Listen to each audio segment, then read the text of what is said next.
बिस्मिल्लाहिर्रहमानिर्रहीम। अस्सलाम वालेकुम। उम्मीद करती हूँ मेरी प्यारी प्यारी यूट्यूब फैमिली बिल्कुल ठीक ठाक होगी, खैरियत से होगी। मैं भी बिल्कुल ठीक हूँ।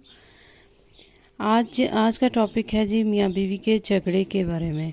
तो आज मैं आपसे बात करना चाह रही हूँ कि जब मियाँ बीवी के दरमियान अनबन होती है, झगड़ा होता है, तो ऑटोमेटिकली घर में बेसुकूनी आ जाती है। इसके अलावा जब बच्चे होते हैं तो बहुत से अखराजात बढ़ जाते हैं, घर के खर्चे बढ़ जाते हैं। और मोस्टली घर के झगड़ों की वजह ही यही है कि पैसों में कमी है या फिर माली तंगी है, तंगदस्ती है। और अगर हस्बैंड जो हैं वो बीवियों को खुश रख रहे हैं, अपनी बीवी को खुश रखते हैं, उनकी ज़रूरतें पूरी करते हैं, तो ससुराल में ये बात बहुत खटकती है और इंसान जो है वो नज़रों में आ जाता है। और नज़र का एक ही हल है कि आप रात को सोने से पहले चारों कुल पढ़कर अपने ऊपर दम करके सोएं। और नज़र से बचने की दुआ भी है जो मैं नीचे लिख देती हूँ, स्क्रीन पर आ रही है। ये आप पढ़ लिया करें और अपने ऊपर फूंक लिया करें और लड़ाई झगड़ों में भी कमी होगी। मियाँ बीवी का रिश्ता दुनिया का वाहिद रिश्ता है जिसे अल्लाह ताला ने अपनी निशानियों में से एक निशानी कहा है। और किसी रिश्ते को अल्लाह ताला ने अपनी निशानी नहीं कहा, क्योंकि यही रिश्ता मुआशरे की बुनियाद है। अल्लाह पाक तमाम मियाँ बीवी में हकीकी मोहब्बत पैदा फरमाए और शयातीन के शर से महफूज रखे, आमीन। जहाँ पर मियाँ बीवी इकट्ठे बैठ जाएं वहाँ पर शैतान भी बहुत ज़्यादा गुस्से में आ जाता है और नाराज़ होता है और बहुत ज़्यादा टीस होता है, टॉर्चर होता है। इसलिए हमें अपने रिश्ते को मज़बूत बनाना चाहिए ताकि हम हर तरह की परेशानियों से बचें, महफूज रहें। आपस में हमें सलूक इत्फाक से रहना चाहिए। घरेलू झगड़े जो हैं ये हर घर में होते हैं। मियाँ बीवी का मिलना नसीब से है और दोनों का बसना बर्दाश्त और कुर्बानी से है। दोनों में अकेला जितनी बड़ी कुर्बानी दे और जितना मर्जी बर्दाश्त कर ले, घर नहीं चल सकता। घर इसी वक्त चलता है जब दोनों अपने अपने हिस्से का बर्दाश्त करें और अपनी अपनी ख्वाहिशात की कुर्बानी करें।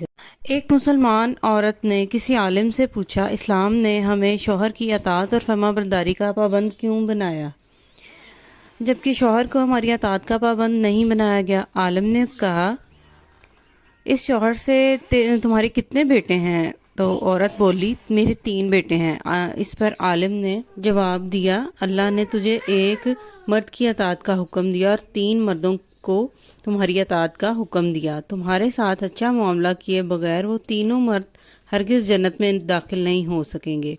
अब तुम ही बताओ कि ज़्यादा पाबंद कौन है? तो औरत ने जवाब दिया, बेशक इस्लाम की नेमत पर मैं अल्लाह का शुक्र अदा करती हूँ।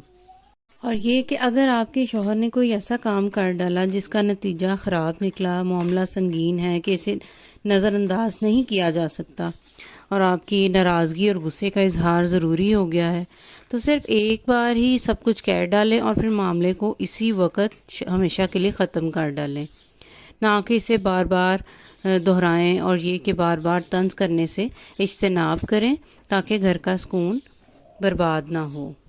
हमें अल्लाह ताला ने कुरान पाक में हर मुश्किल का हल बताया है, हर मुश्किल का हल अता किया है। तो हम कुरान की तरफ क्यों ना रजू करें, कुरान से अल्लाह ताला के साथ रजू करें कुरान के ज़रिए। तो आज मैं आप लोगों की आसानी के लिए जो बताने जा रही हूँ वो ये है कि आप फजर की 2 सुन्नत के बाद ये तस्बीह कर लें, सुबहानल्लाह व बिहम्दिही सुबहानल्लाहिल अज़ीम व बिहम्दिही अस्तगफिरुल्लाह। ये मैं नीचे स्क्रीन पर भी लिख देती हूँ, तो यहाँ से देखकर भी आप पढ़ लें। और ये आपने इस तरह नहीं करना कि आपने 1-2 दफ़ा पढ़ा और छोड़ दिया या 1 माह पढ़ा और छोड़ दिया। अगर आप बिल्कुल ही छोड़ देंगे तो इस तरह से फिर कामयाबी हासिल नहीं होगी। अगर आप अपने हर मकसद में कामयाब होना चाहते हैं, घरेलू झगड़ों से बचना चाहते हैं, मियाँ बीवी की लड़ाई से बचना चाहते हैं, अपने घर में रहमत चाहते हैं, तो ये वजीफ़ा बहुत अच्छा है, बहुत अच्छी आयत है और अल्लाह ताला को ये आयत सबसे ज़्यादा पसंद है। तो हमें अल्लाह ताला की मोहब्बत के साथ ही उसके साथ रजू करना चाहिए, तो हमारे सब मसले, तमाम परेशानियां दूर हो जाएंगी इंशाअल्लाह।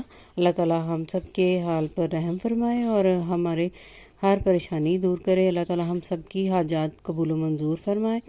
تو یہ میں نے آج آپ کو وظیفہ بتا دیا ہے، اس سے بڑی مشکل حل ہو سکتی ہے۔